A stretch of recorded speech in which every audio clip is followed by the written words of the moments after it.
तुमचं नाव सांगा. नमस्कार, माझं नाव वर्षा मोरे आहे. मी स्त्री शक्ती संस्था हिंगोलीवरून आलेली आहे. आशा दर्पण या संस्थेने आज हे आंदोलन ठेवलेलं आहे आणि या आंदोलनाचा उद्देश होता की ग्रँड रोड मुंबई इथे एक 5,000 महिला सेक्स वर्कर्स आहेत. तर त्या महिलांवरती गेल्या 2 महिन्यापासून अन्याय आणि अत्याचार होत आहे.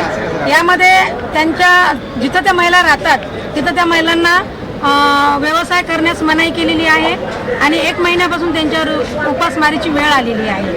कारण तिथं असं सांगलं गेलेलं आहे की इथं धंदा बंद करायचा आहे आणि कोणाचा बिल्डरचा हात आहे. पण बिल्डर कोण आहे तो अजून समोर आला नाही. राजकीय लोक कोण आहेत अजून हे समोर आलेले नाहीत. फक्त पोलीस थ्रू इथल्या महिलांना खूप त्रास होत आहे. आणि आजच्या या आंदोलनाचं मध्ये मागणी एकच आहे की जसं अन्न वस्त्र निवारा या मूलभूत अधिकारासाठी आपापली लोक उपजीविका भागवतात, तसंच याही महिलांचं असंच म्हणणं आहे की अन्न वस्त्र आणि निवारा यासाठी मागणी आहे आणि ती रास्त आहे. आजपर्यंत जो काही व्यवसाय होत होता तो पुरातन काळापासून हा व्यवसाय चालू आहे आणि या व्यवसायाला सुप्रीम कोर्टाचा आदेशही आहे की सेक्स वर्क करणं हा कायद्याने गुन्हा नाही आहे. तर आम्ही आपल्या राज्याच्या माननीय महिला बाल विकास मंत्री अदितीताई तटकरे यांना विविध संस्था, विविध संघटना व सेक्स वर्कर्स महिलांच्या माध्यमातून मी सामाजिक कार्यकर्ती वर्षा मोरे मागणी करते की जे काही आमच्या महिलांचे जे व्यथा आहे ती आपण जाणून घ्यावी आणि त्या महिलांना लवकरात लवकर न्याय मिळवून द्यावा.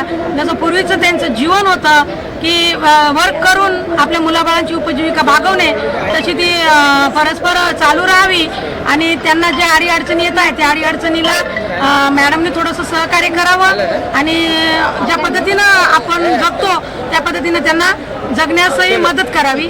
धन्यवाद. माझं नाव आशा पवार आहे. मी भिवंडीतून आलेली आहे. जसं आशा दर्पण ही संस्था आहे तशीच आमची पण आस्था परिवार एक फेडरेशन आहे. त्या फेडरेशनमध्ये 13 CBO आहेत आमचे जे सेक्स वर्करवरती काम करतात. तर त्यामधून एक आमचा महिमा महिला मंडळ हे भिवंडीत काम करतं. तेथून मी आज आलेली आहे कारण का आज ग्रँड रोड सारख्या एरियामध्ये बऱ्याचशा महिला आज 5,000 सेक्स वर्कर महिला तिथे काम करतात.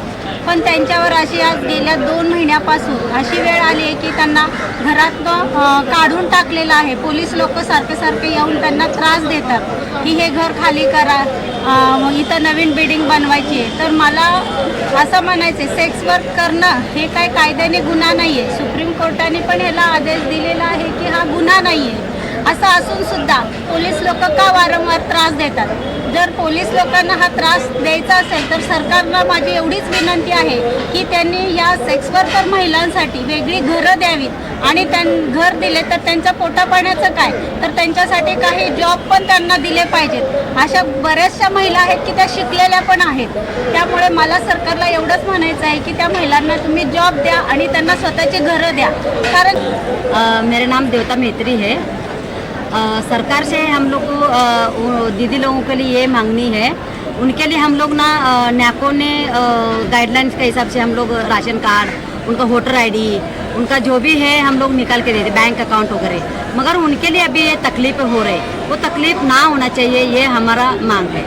अलग अलग मालवानी से कोई मालवानी से आया, कोई भिवंडी से आया, कोई हिंगोली से आया, सभी इसमें से हम लोग इकट्ठा हुए. पावला स्ट्रीट है. अलग अलग मालवानी से कोई मालवानी से आया, कोई भिवंडी से आया, कोई हिंगोली से आया, सभी